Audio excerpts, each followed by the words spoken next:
The Watership Down podcast is intended for listeners who are familiar with the plot. There will be spoilers.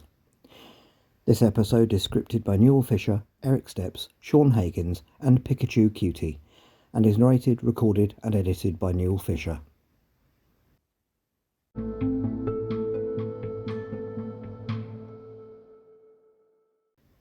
Hello, and welcome to the Watership Down podcast episode 192, in which we will be looking at the fifth and last 10-minute segment of the fourth and last episode of the 2018 Netflix version of Watership Down. As the main action of the story is now over, I'm going to mention some of the YouTube reactions following last week's episode, which have been very interesting and are good examples of the mixed feelings people have about this miniseries. Owsler member Eric Steps commented, quote, "This part, as good as it is, unfortunately also has the biggest flaw of the series, and this is the decision to let Hazel do most of the chase of the dog to Watership Down. The same Hazel who could barely walk a few days ago can now outrun a dog. Of course this dog could be lame, but then every other rabbit could also have easily taken the task, and Blackavar even helps with it, ironically the one character who is dying in the movie. I feel like they wanted to give him at least one vital scene, because he felt relatively useless until now. Dandelion, as established runner, suddenly is injured and so is bereaved of his big moment he has in the book and the movie.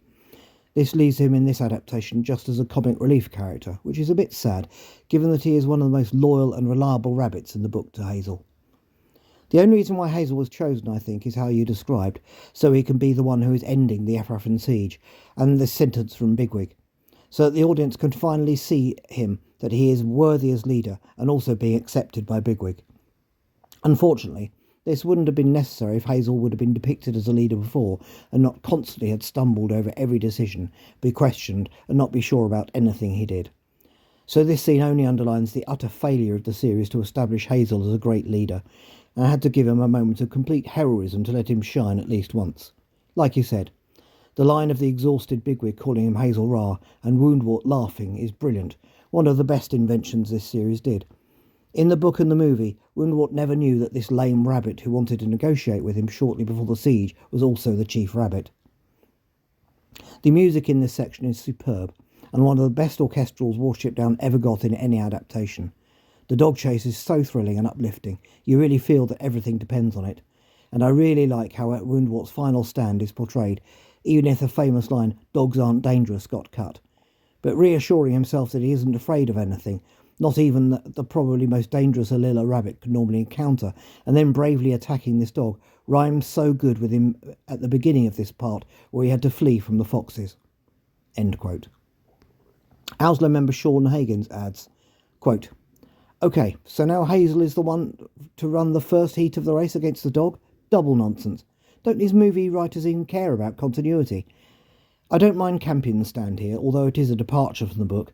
Correction, I don't mind the feeling of it, but plot-wise it makes little sense. I mean, Campion knew what they were going to do. I wonder why he would hesitate now instead of before. Yes, Holly's death affected him, but he knew that was the intention all along. I'm not a fan of this Woundwort Bigwig fight. First, Woundwort bringing a lackey with him serves no purpose. Also, I don't like how Bigwig is so obviously overmatched." End quote. Finally, a listener with the handle Pikachu Cutie commented, quote, "I will highly agree that having the shot Hazel be able to run is noticeable for a continuity error. However, the voice acting for Hazel begging Frith that this final trick works to save his Warren gets me every time. The superb panic and desperation is pitch perfect and highlights one of the many strengths of this series. And frankly, the biggest moment for me from this series was finally hearing a voice actor say Bigwig's insult to Woundwort. It's incredibly cathartic, although I admittedly don't know if it's said in the BBC play. The camera, voice and cinematography build up the scale and gravity of the situation to these rabbits and really immerse the viewer in their plight, and the final battle of Watership Down was as tense as could be.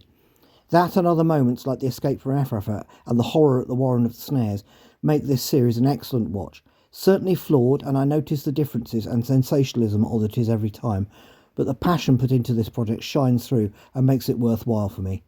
End quote.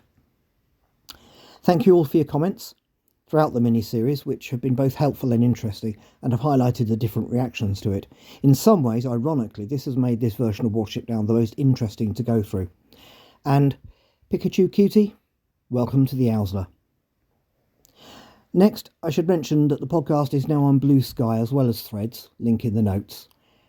And finally, you will have noticed that I didn't mention politics at all last week, and I'm also not going to this week.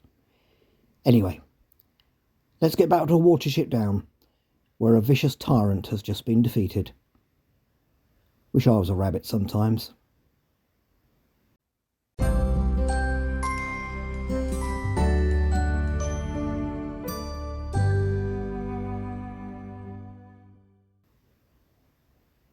Netflix miniseries, Episode 4, Part 5, and last.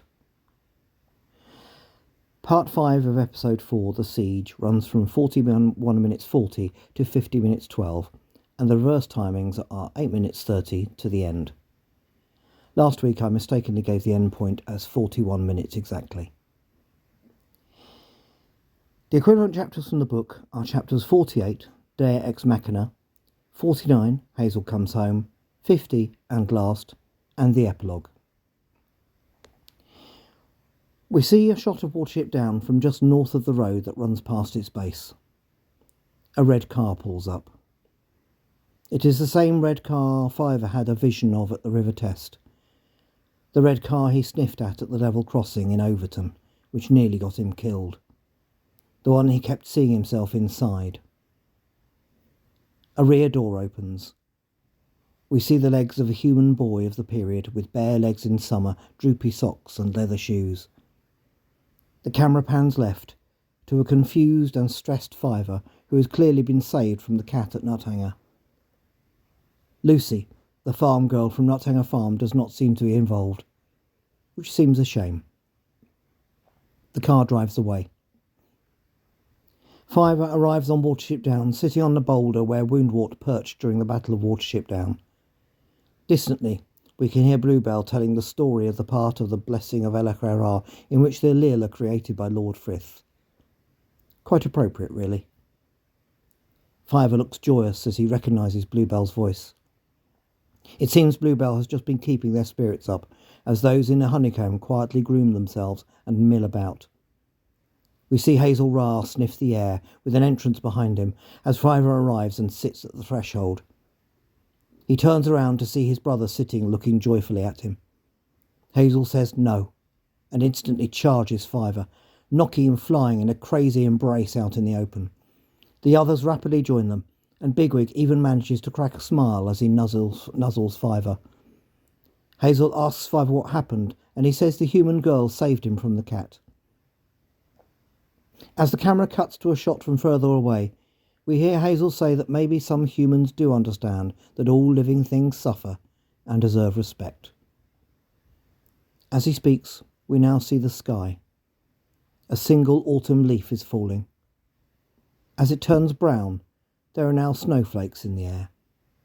The camera pans down to the beach hangar in winter, with the pond on Watership Down in the foreground.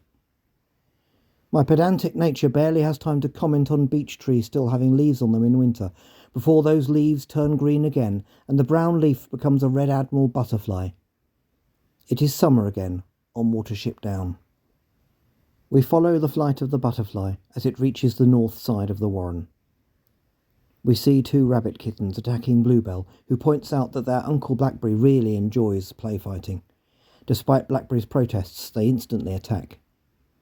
Nearby, Hawkbit is complaining to Dandelion about Strawberry having chosen Bigwig over them, the 2 eligible bachelors as he describes them.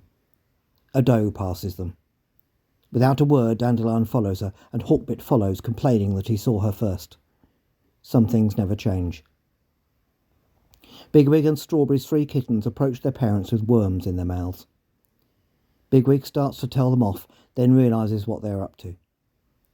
Keehar has arrived back and admits he has a worm problem, which isn't his fault. We see a broad circling shot of the entire warren at peace. All, at last, is well on Watership Down. And now we are back at the pond. The one that really shouldn't exist on Chalk Downland unless it was made by humans. We see a dragonfly and an autumn maple leaf. It floats in the water. The camera follows it and tracks right to Hazel and Clover. She asks if he is all right. He says he is a bit tired. She says for him to come in soon and not to fall asleep outside again. It is unclear how much time has passed, but Hazel seems a little older. They nuzzle, and Clover leaves him. Cut to a shot of Hazel reflected in the water. Fiver joins him. Hazel asks Fiver what is happening, calling him by his lapine name of Crearou. But Fiver just wants to spend time with him. Sad music plays. The camera tracks across the water as Fiver talks of the path they have trodden together and what a privilege it has been. Hazel asks if he is okay.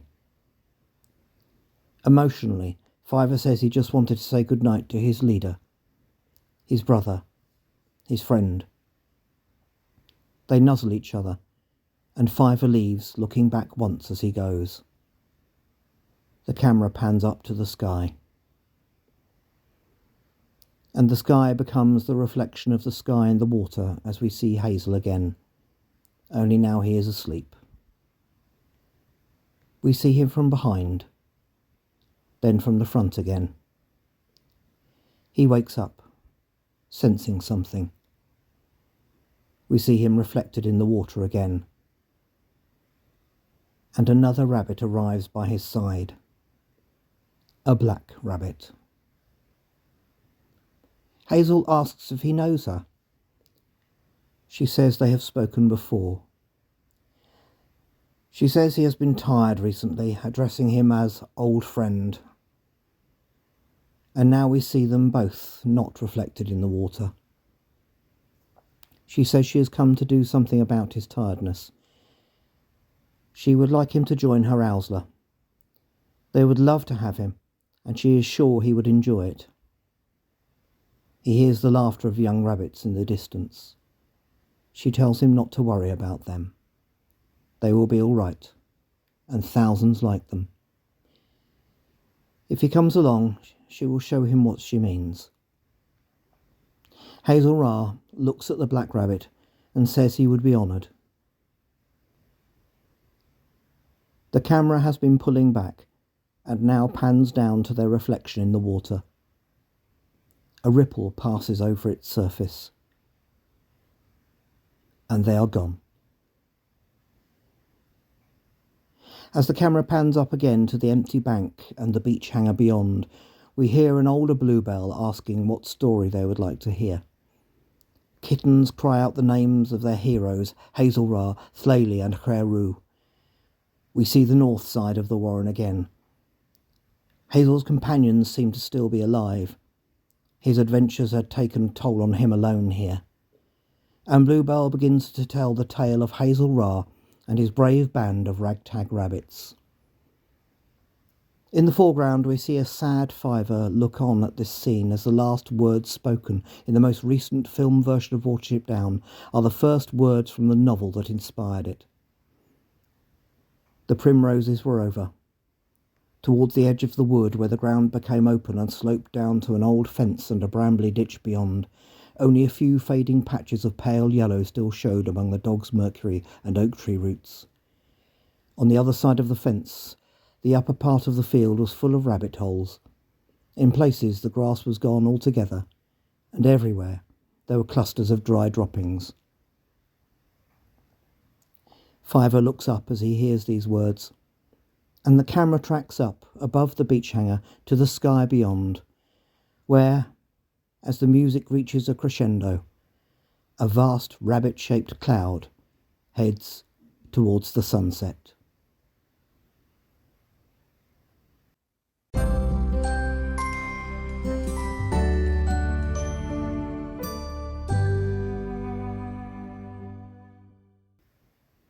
Comparison with the book. And so let us go through the differences between a film portrayal and the original novel for the last time for the foreseeable future. In the original story, Dr. Adams takes Lucy with him in his car from Nothanger Farm, and they leave Hazel a short distance from the road running south to Whitchurch, west of Watership Down. Here, an unidentified boy leaves Fiver on the road running west to east to the north of Watership Down. Why they did not take this chance to show Lucy the farm girl on screen, I do not know. In the book, in the aftermath of the battle, Pipkin and Fiver intend to set out for Nuthanger to see what has become of Hazel when they meet him approaching from the west.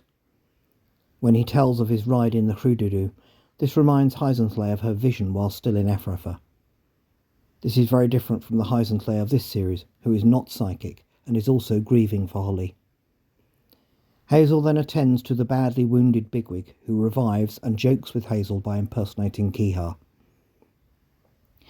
The Hazel of the original story seemingly outlives all of his companions and, a good few years later, finds himself in the company of a rabbit with shining ears in his chief's burrow. This is Elachra himself, who leads Hazel above ground, where he leaves his body behind and goes with Elachra to join his Owsla. In this version, it seems Hazel sadly does not live so long after the events of the main story. The rabbit who comes to take him away, as in the 1978 film, is the Black Rabbit, only female this time, and not Elachra. Hazel would very much not have wanted to join the terrible Owsla of the Black Rabbit of Inlay of the book. But in both the 1978 film and this version, the Black Rabbit sort of takes the role of Elachra for the purpose of collecting chief rabbits who have reached the ends of their lives. In the book, Hazel simply slips away from his warren through the woods with Elachra. But here, in the form of a cloud, we symbolically see him flying towards Frith, the sun, as happened in the final shot of the 1978 film. Having just heard Bluebell reciting the opening lines of the book just before we see this, is a fitting tribute to the original story of Watership Down.